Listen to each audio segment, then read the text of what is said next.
happening at Parks and Rec and the greenways and blueways, so really exciting. I'm going to invite Roger to come back up. He's going to come and talk about beekeeping. Hey, Roger.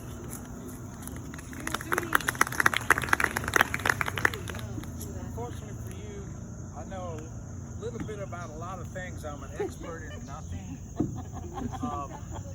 So, first thing, pollination. Why is pollination important? Okay, there's 3 types of pollination. Some plants are self-pollinating. Some plants can be pollinated by wind, and other plants require a pollinator to help them pollinate. And pollinate's the way plants reproduce, and that's how we get our stuff to eat. I'm not sure how they come up with the figure, but I've seen it several places that says about something on the order of 2/3 or more of our food is dependent on pollinators. And when we talk about pollinators, what are we talking about? Well, you've got mammals, right? What's a mammal pollinator? Bat. You've got birds, like hummingbirds, and you've got insects. And of that group, probably the insects are the most important pollinators. Now, within the insects, the most prolific pollinators are bees. Now, we like our butterflies and they're good pollinators, but the bees are the most prolific pollinators. Now, when we talk bees, we've got native bees and we've got honeybees. Well, what's the difference? Honeybees are not native. How did honeybees get in this continent? They came over with the European colonists. So what did we have before? We had native bees. There's several hundred species of native bees. And we've got honeybees, and I think there's 4 species or so of honeybees, but there's several hundred species of native bees. Now, when we talk native bees, what are native bees? Well, some common examples: bumblebees, carpenter bees, sweat bees. They are good pollinators, but they tend to be very local. So what's so special about honeybees? Well, there's colonies up there. If you turn around and look, there's 2 colonies right there, and I haven't checked those out, but odds are there's somewhere 30,000 or so bees in each one of those colonies. And those bees will go out and they will forage 2 to 5 miles. So they have a wide range that they forage. If you had bumblebees here, they're really good pollinators, but they're very local. They don't go out. The same thing with most of your native bees. They're not as widespread. So that's what makes honeybees very important. In fact, how many of you like almonds? If it weren't for honeybees, we've moved to such a point on monoculture crops, i.e. the big crops where you've got thousands and thousands of acres. And you've only got this. The only way they can pollinate the dang things is with commercial beekeepers. And these are the guys that have thousands of colonies of bees. They put them on a flatbed trailer. They take them to California for the almonds. They take them someplace else for cranberries. They take them someplace else for blueberries.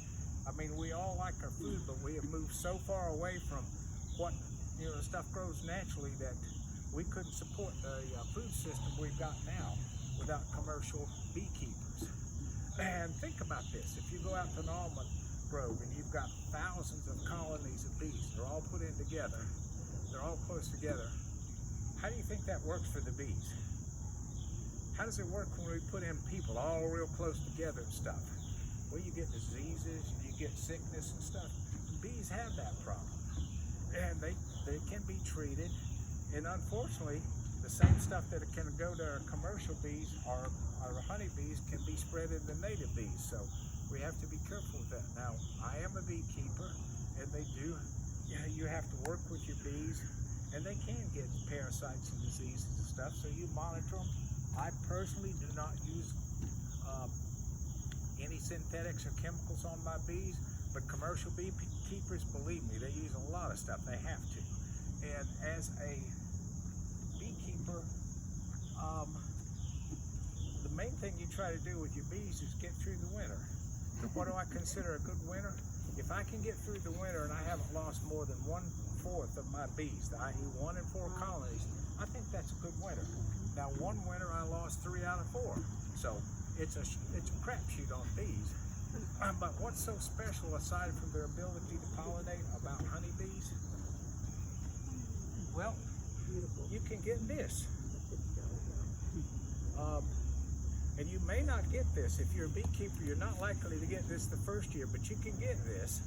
And even if you don't get this, if you have bees and if you're gardening, they will help increase your yield because they'll pollinate. It will increase your yield. You can do the same thing with some of your native bees. And some of the bees, like the solitary bees, they won't sting you. Now these bees, the honeybees, well, they will sting, but generally only if you mess with them. You have to aggravate them to get stung. So I'm not saying you won't get stung.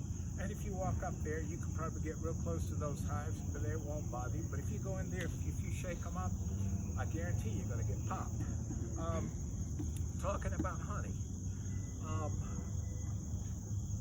you see a lot of stuff advertised in honey, and if you see something that says organic honey, frankly, I'm skeptical. I mean, I just told you, these bees fly around 2 to 5 miles picking up stuff. Now, admittedly, I can harvest it, not use any chemicals or anything, but how the hell do I know what they're bringing back? Is it organic or not? But there's no standards. There's no standards. So basically, I think you can certify honey as being organic if you've got an organic thing and if you're processing it organically. But short of coming from some isolated desert island, I'd be skeptical of anybody that's advertising as organic honey because it's an advertising scheme, believe me. Now, when we say raw honey, what's the benefit of raw honey? Well, think about it. For years, I mean, particularly back in the ancients, they used honey for treatment of wounds. It's got enzymes in it. In fact, I forget the name of it, but I've seen Band-Aids that they buy now and they use in the hospital that are actually treated with honey. It's got properties in it that's good. It's healing. It's enzymes. It's got lots of pollen in it. Some people claim that if they have local honey, they don't have so much problems with allergy because the pollen's there. And it gets you used to it in minor doses. So when you see something that says local raw honey, well, how do you know? You don't. This honey here, this will be up at the table, but you can look at it closely. Now this honey has some comb in it. This has cut comb in it. And basically, if you have honey and you harvest it properly, you let the bees drive the moisture out, it will not spoil. It will crystallize, but it won't spoil. What they do is they cap it over when it's ready. If you look at this, this has got capped honeycomb in it. There's no way to fake this. I mean, you might be able to, but I'm not sure how you do it. The resources required to do it would make it impossible. So, yes, this is local honey. Is it raw? Well, it's never been heated. What happens when you heat honey?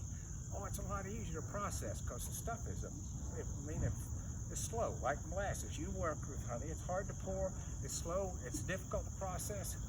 You want to process a lot of it, you're in a hurry, you heat it up. What happens if you heat it up? You kill the enzymes. So what you're really looking for is local raw honey. And how do you know you're getting it? You don't, unless you're talking to the person that's growing it and doing this. So where would you find local raw honey? No, I don't have a car full of it to sell here, but go to Pitt, Tennessee, and there's a couple of local beekeepers I noticed listed there. Jason Groppel and Kurt Kowalski, they're both in our Clarksville Montgomery Beekeepers Association. They have local raw honey. Sometimes Marcia and Terry have it. I sell a little bit, but I don't have any problem selling what little I have, so I don't carry it around. But at any rate, I would encourage you, if you're interested in beekeeping, we've got the Clarksville Montgomery Beekeepers Association. We meet the first Saturday of the month. Typically, it's in the library, and it's at 10 o'clock. You're welcome to attend our meetings. You do not have to be a member. You can attend our meetings. You can learn about bees. If you're interested in bees, this is a good time. We should be offering a free course for beginner beekeepers sometime between now and the spring. This is a good time because you can start learning about bees, and it gives you the opportunity to really want to engage in this because you would not want to start a colony now. You want to start it in the spring. So I would encourage you, you're welcome to attend our meetings. You do not have to be a member. We also try to have youth hive. With the youth hive, we've got the protective gear, we've got some beehives, and we like to get the kids out, let them get hands-on with bees. So it's interesting with kids, you suit them up, some of them are still like this, and other ones just like, oh, they grab them right away. So it just varies with kids, but we'd like to, in particular, one of my objectives in the Beekeeping Association is I'd like to lower the average age of the beekeepers, because we're all pretty mature, so we need young people in there. So with that, we do have a booth up there. I'd encourage you to stop by and ask questions. Thank you.